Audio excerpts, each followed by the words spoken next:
Et yo tout le monde, c'est Hiromanga, on se retrouve aujourd'hui pour une nouvelle vidéo où je parlerai de mon top 5 des meilleurs animés de 2021 selon moi. Évidemment, je précise que chacun a son propre avis, si des gens ont un top 5 différent du mien, il n'y a aucun souci. Dites-moi d'ailleurs quel est votre top 5 des animés de 2021, peut-être qu'il y a certains animés que je ne connais pas et que vous allez me faire découvrir, on ne sait pas. Comme d'habitude, si ce n'est pas déjà fait, je t'invite à liker, commenter, partager et à t'abonner, ça me ferait plaisir et ça m'aiderait beaucoup. Sur ce, commençons.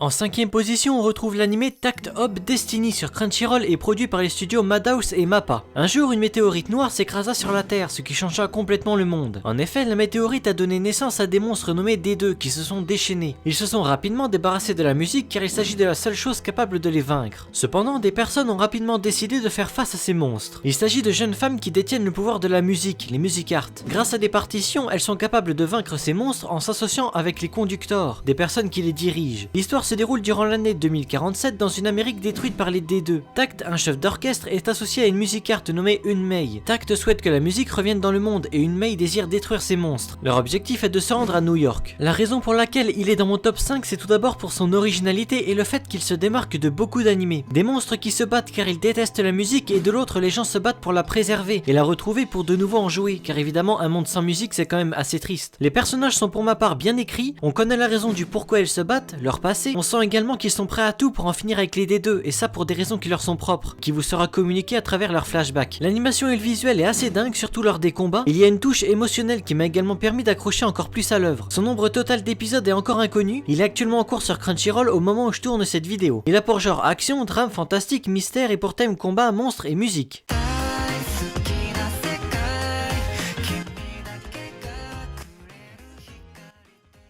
Vanitas no Carte, fin du 19e siècle. Paris est en plein émoi à la suite d'attaques répétées de vampires. Pourtant, la règle d'or de leur communauté est de ne pas s'en prendre aux humains. Un mal mystérieux semble ronger ces créatures immortelles. C'est en cette période troublée que Noé arrive dans la capitale. Né suceur de sang, il suit la trace du grimoire de Vanitas, artefact légendaire craint de tous les vampires. On dit qu'il permet à son détenteur d'interférer avec ce qu'il y a de plus sacré pour eux, le non véritable, symbole même de leur vie. Le modifier peut les rendre fous, voire les anéantir. À bord de l'énorme vaisseau flottant sur lequel il a embarqué, Noé fait la connaissance d'Amelia. Alors qu'il l'aide à se remettre d'un malaise, tout s'emballe. Elle perd la tête et révèle sa nature de vampire devant les passagers. C'est alors qu'entre en scène un mystérieux assaillant se présentant comme Vanitas. Devant un Noé bouche bée, il dégaine le fameux grimoire et apaise l'excès de folie de la jeune femme. L'artefact ne serait donc pas qu'une arme mortelle. Sur cette œuvre, c'est plus la relation entre Vanitas et Noé qui m'a donné envie de continuer l'animé, bien que l'histoire soit intéressante. Des personnages qui ont à la fois un côté sur d'eux qui tiennent à sauver la race des vampires coûte que coûte, mais aussi un côté attendrissant qui détend l'atmosphère dans les situations qui en ont besoin. L'ambiance parisienne de l'époque dans l'anime m'a attiré parce que ça nous a permis de découvrir le Paris d'avant qui contrairement à aujourd'hui n'a vraiment rien à voir, et personnellement j'aurais adoré découvrir l'ambiance de l'époque, les décors et les tenues également. Produit par Bones, on a une très belle animation et des beaux graphismes. L'anime a 12 épisodes sortis en juillet 2021, la saison 2 commencera le 14 janvier 2022 sur Wakanim. Il a pour genre action, comédie, historique, mystère, romance surnaturelle et pour thème steampunk et vampire. Le manga est en cours en France avec 9 tomes de disponibles chez les éditions Kiun, avec une parution encore en cours d'un tome visiblement par an, aucune date pour le prochain à l'heure actuelle.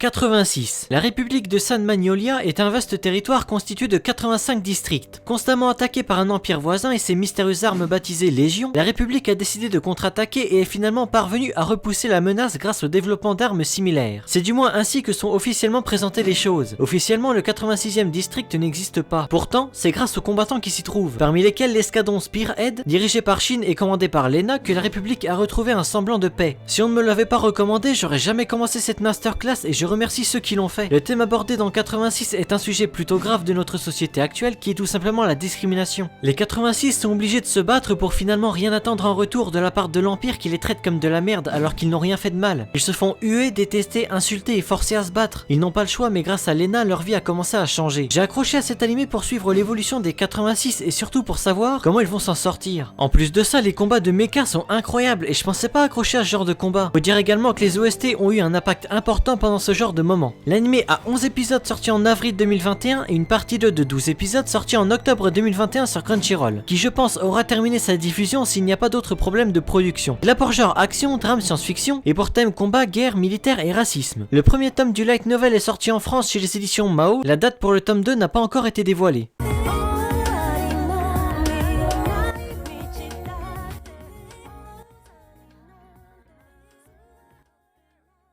To Your Eternity, c'est à l'épreuve de la réalité que je serai ce que je suis. Voilà pourquoi mon voyage commence. Un être immortel a été envoyé sur Terre. Il rencontre d'abord un loup, puis un jeune garçon vivant seul au milieu d'un paysage enneigé. Ainsi commence le voyage de l'immortel, un voyage fait d'expériences et de rencontres dans un monde implacable. J'ai pris une énorme claque face à cet animé. Im est un personnage des plus attachants et son évolution est ce qui m'a incité à continuer. Beaucoup d'émotions dans cette œuvre, chaque personnage qu'il rencontrera lui permettra d'apprendre de nouvelles choses. Ces personnes en question vont pour certains évoluer à ses côtés. Les scènes importantes de l'œuvre sont trop bien réussies. Les OST m'ont permis de les ressentir encore plus et c'est quelque chose que je n'ai pas ressenti depuis longtemps. Chaque animé n'a pas cette capacité de faire tenir en haleine les spectateurs jusqu'à la fin de leur diffusion et je trouve ça incroyable que cet animé ait réussi là où d'autres ont échoué. De mon point de vue, je considère cet animé comme un chef-d'œuvre. Il a 20 épisodes sortis en avril 2021 et une saison 2 est prévue pour octobre 2022 sur Crunchyroll. On va attendre longtemps mais au moins l'animé sera encore mieux travaillé. Il a pour genre aventure, drame, fantasy, mature, mystère, shonen et pour thème philosophie et réincarnation. L'animé possède une VF ainsi qu'un manga de 16 tomes disponible en France chez les éditions Pika avec une parution encore en cours, aucune date dévoilée pour le tome 17.